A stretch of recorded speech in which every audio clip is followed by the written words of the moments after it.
Hey everyone, hope you all are doing great. I am SunTide, and today I am here in Cologne, in Germany, where they're hosting Gamescom, the place where they're premiering the demo for Monster Hunter Wilds, the new Monster Hunter game coming out next year in 2025 for the PlayStation, the Xbox, and the PC. If you guys don't know me, I am a Longsword Monster Hunter player. I've made a lot of guide contents for the Longsword in World and especially Rise. Made a lot of the builds that people have been using for those games, and so I was really interested to try the Longsword in Wilds and see how it compared, the changes, the good, the bad, the interesting, and talk about them here for you guys who might have not wanted to take a 12-hour bus ride to get here. If you just want, like, the brief highlights, I think there are going to be two big changes you'll notice. One was highlighted in the trailer, and that's that when your Longsword gets onto the red color, when you use the Spirit Blade enough times, it levels up, it becomes red.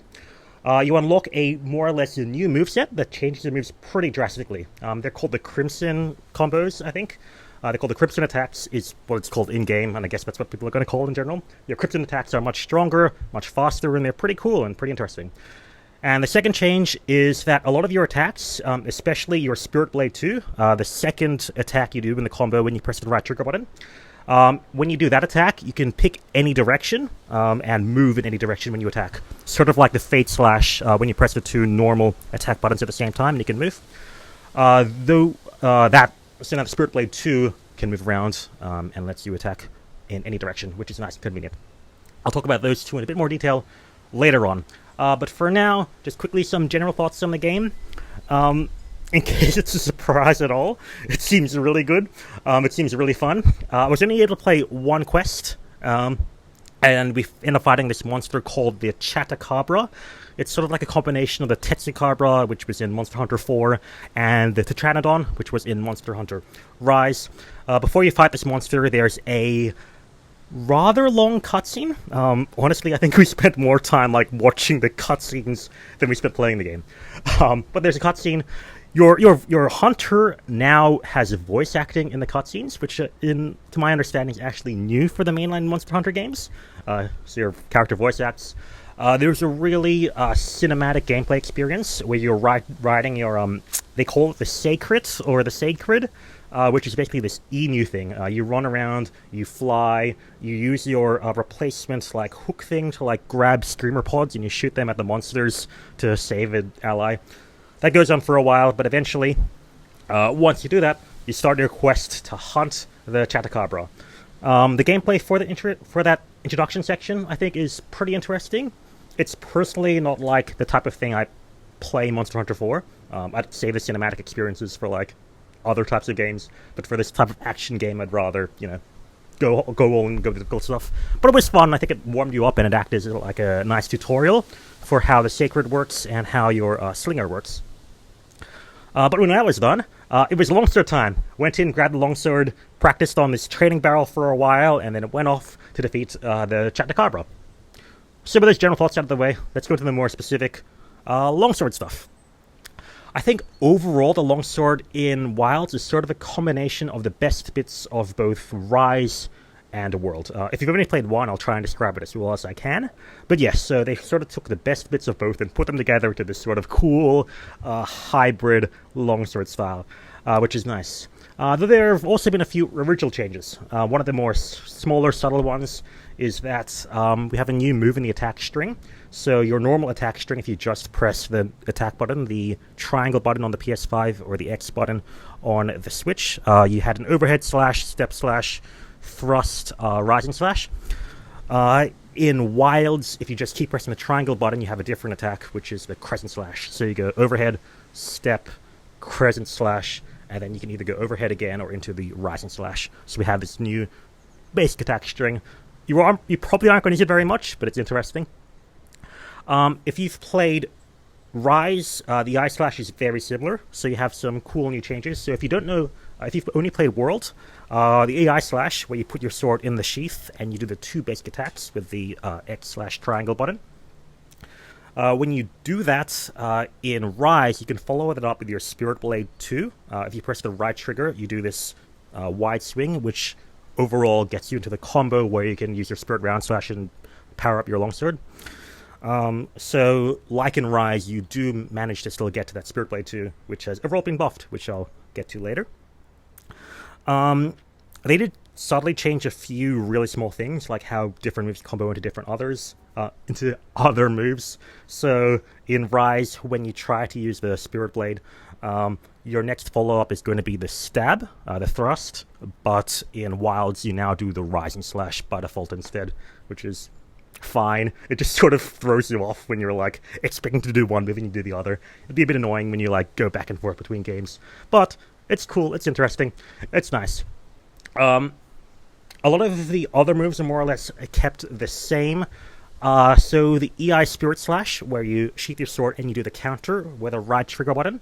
So that's sort of a combination of both Worlds and Rise. So in Worlds, you do one massive hit that does a lot of damage, and if you fail it, though, you lose a spirit level. So your sword weakens until you can use your round slash again. In Rise, on the other hand, it would strengthen if you succeeded, so it rewarded you for doing it well instead of punishing you for doing worse. In Wilds, it's like Rise, so you get stronger if you do it right. Nothing happens if you go wrong, but you only do... So in Rise, when you did it, you did this sort of anime-like dash past the enemy, and like the enemy like took 3 hits of damage behind you. It's no longer like that. It's the world sort of more traditional, boring, less anime style, where you just do 2 slashes as you go through the enemy. So yeah, Spirit Helm Breaker as well, your main finisher, where you thrust your sword, jump off the monster, and slam down when you're on red gauge. That has the more world-style animation, where it's a bit slower. You don't have the wire blocks. You can't dash onto the monster. But yeah, so that's a bit more like Worlds, and that's more or less the same. What other changes? One slight buff that seems to be the case is that your spirits to charge way faster in Wilds than it has in any of the previous games. So, no joke, your Fade Slash, where you press the 2 attack buttons and you just swing and move to the side or back, that fills up like half your spirit gauge. If you do that, you have enough spirit to do your entire round slash combo, which is crazy. Same deal with your Iai Slash, so your sheath and then 2 attacks. When you do that, your charge seems to fill up fast enough that you have enough to fully finish your Spirit Round Slash, which is nice and interesting. It seems to be a nice buff. One nerf, which I think most people don't care about, but I care about, is your Aerial Spirit Blade. So in, I think, all of the previous Monster Hunter games, if you jump off, all the previous Monster Hunter games where you can jump off a ledge, when you do jump off the ledge and you press your Spirit Blade button, your right trigger button, you do a couple of attacks depending on your spirit level, and you sort of like jump back onto the ledge. So you can just use the aerial attacks over and over and over again, and you can do a lot of damage, especially in World. In Wilds, you no longer have that second jump, so you can't spam the attack anymore. I know it makes more sense, and I know it's probably better for the game's balance, but I did like doing that, and it was fun, so I'm a bit sad that that's gone. But yeah, I think that's like the one main clear nerf of the longsword nerf set in Wilds. Anyway, yeah, so I think it's time for the big changes. Okay, so the first change, the Crimson attacks. So yeah, so the Crimson attacks are what happens when your longsword levels up. So it goes from clear, when you do your round slash, it goes to white, then to yellow, and then to red. And when it's red, things change quite a lot. I think a lot more akin to even the older Monster Hunter games from Generations Ultimate and prior. So basically, now, instead of charging your longsword, and then releasing it with your spirit attacks, which slowly decrease your gauge, here your gauge just slowly decreases on its own, regardless of what attacks you use. So you can actually use your Spirit Blade combo freely until your gauge fully runs out. And it lasts quite a while. I didn't actually check how long it does last. I want to say in the order of probably close to a minute. But yeah, so it lasts quite a while. So you can use your Spirit Blade combo freely. But other than that, the bigger change is that you do get a lot of different attacks. The main difference is in your main attack string when you press the triangle or the X button. So again, normally it was overhead slash, stab, rising slash, or crescent slash, now in Wilds. Here, you do a sort of up-down swing. It's in the trailer, you can see it. But the thing is that what you can see in the trailer is this actually does an absolutely massive amount of damage, relatively. So for comparison, in the previous games, I looked at damage numbers. I even wrote down the damage numbers. So maybe I'll put them on the screen now. But so the damage numbers in Wilds in World and in Rise, your normal attack string did about a third of the damage of your spirit combo. In Wilds, you do about 90% of the damage of your spirit combo, and it's much faster. So to my understanding, your main highest DPS in Wilds, once you have red, is to do your normal triangle attack combo. It's really fast. It does so many attacks as well. So I think especially if you have I'm going to guessing that when we're able to make elemental weapons, this triangle attack string is going to be really, really powerful. Just create attacks so fast and does so many hits and does so much damage. So yeah, that's really interesting and really cool. So that changes. And the other change is that after your Spirit Round Slash, so after you do all of your full Spirit combo, you get one extra attack at the end, which also does a lot more damage. It does even more damage than just the Round Slash. So you do the Round Slash, you do a follow-up, and then you can keep on going. You don't sheath your sword anymore, so you can just keep on spamming attacks. You can go straight back into the new Triangle combo, the new normal Crimson combo, which is nice. So yeah, overall your damage increases a lot. And I think I might be missing one, but the last change that I noticed is also your Foresight Slash Changes. So the Foresight Slash, where you do the dash back counter and you can do the Round Slash. Once you have the Crimson going on, you sort of jump back, doing damage as you jump back. And if you succeed on the counter, you can still go to the Round Slash, and then from the Round Slash into the last Crimson follow-up, which does a lot of damage. If you fail this new attack, which I believe is called the Spirit Foresight Whorl, if you fail the Foresight Whorl, you lose about a quarter of your Crimson gauge, so you'll go back down to yellow faster. Yeah, so those are, I think, the new things. I just think all the new things from the Crimson gauge. You can still use your Spirit Helmbreaker after that, and I think the Spirit Helmbreaker is still going to be a high overall damage, but overall, I think this change is actually really, really cool.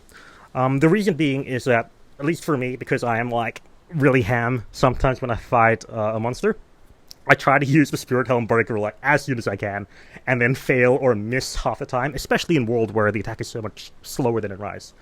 But because your overall moveset is stronger and your overall damage goes stronger once you have the Crimson gauge going on, you're actually encouraged to stay in the Crimson gauge and not use the Spirit Helmbreaker until you're sure it's going to hit. So yeah, it sort of encourages you to do this fast, very fluid high attack playstyle, and then when the monster's down, go straight to do the Spirit Helmbreaker, which is nice and cool. So yeah, that's the Crimson change. That's the new Crimson moveset. But in my opinion, the moveset that I found, the change that I find most interesting was shown in the trailer that wasn't talked about, and that is the change to the Spirit Blade moveset at all. Okay, so the Spirit Blade moveset is when you press the R2 button. And so normally in the previous games, when you just press R2, you're going to do this sort of swing draw, this sort of wide arc, which comes out really fast and it's in an arc around you. That's still the case in Wilds, but now if you press a direction when you use that button, you take a step forward and you just slam your sword downwards in a cleave, which gives you much better range, which lets you hit an enemy further away and lets you aim towards the enemy. So you have this new attack that we can use more or less on command. Might take a bit of getting used to. If you still want to do the wide arc attack, you'll need to remember not to press the direction. But yeah, so now we have that extra attack. But the bigger change is to the Spirit Blade 2. So after that attack, the Spirit Blade 2 can go in any direction. So again, if you didn't press another button, you'll do the normal attack, which is, I think, a downwards horizontal swing. But now, if we press any of the 4 cardinal directions, forward, back, left, or right, we do a different attack.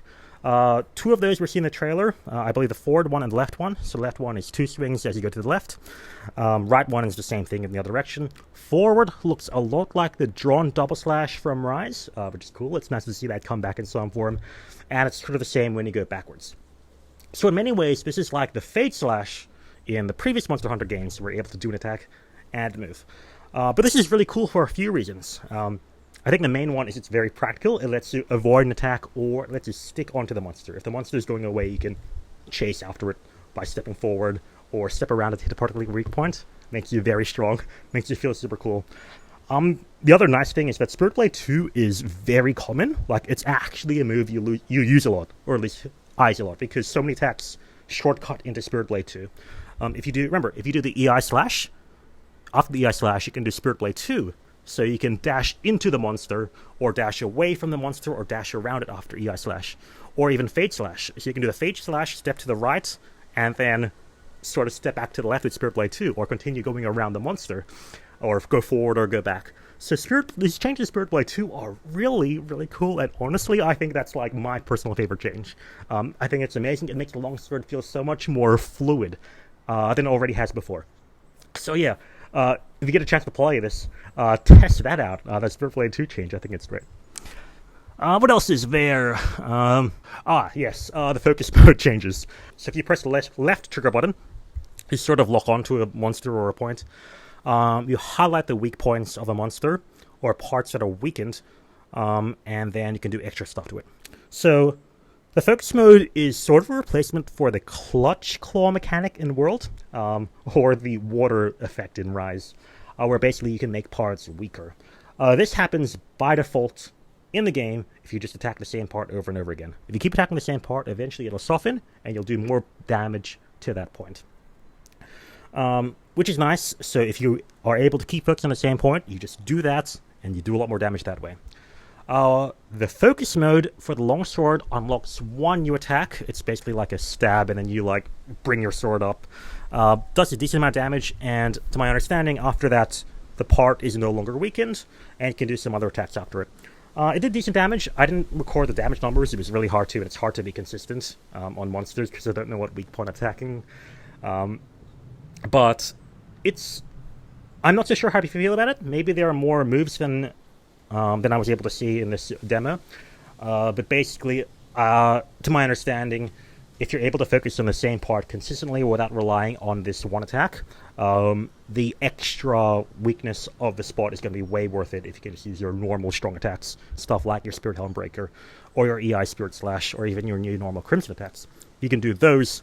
You don't need to rely on this one attack that'll unsoften the monster and make you do less damage in the long run. But it's interesting, and I would like to see it in the main game before I make an actual judgment. For now, I'm just intrigued, have no strong opinions yet, and we'll see. So yeah, I think those are the main longsword changes I found. Just keep a note that, this is a very preliminary. This is a demo, and especially the damage numbers are going to change a lot before we get it, and even after we get it with how they patch things up sometimes. Some other miscellaneous things, which I didn't get to.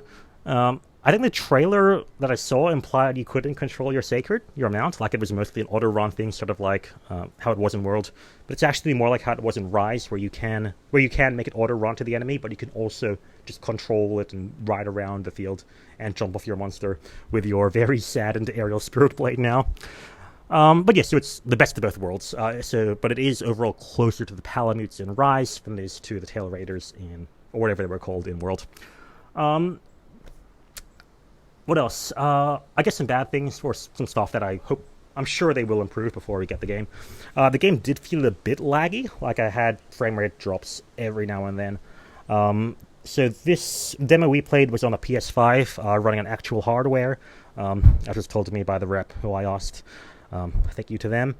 And yeah, so I did get some lag. I had one audio glitch, so these two engineers had to come out from the back and fix the audio for me, which was an interesting experience. Thanks to those guys, and for making them deal with my English because I don't speak German or Japanese. Thanks to those guys. Thanks to the Capcom reps who I spoke to, who were all really nice. The last thing, I guess, is that, so I applied to get a press pass. As you might notice, this video has no actual, video gameplay of the longsword that I was doing because they do not allow you to record, which I totally understand. I tried to get a press pass, and I was rejected.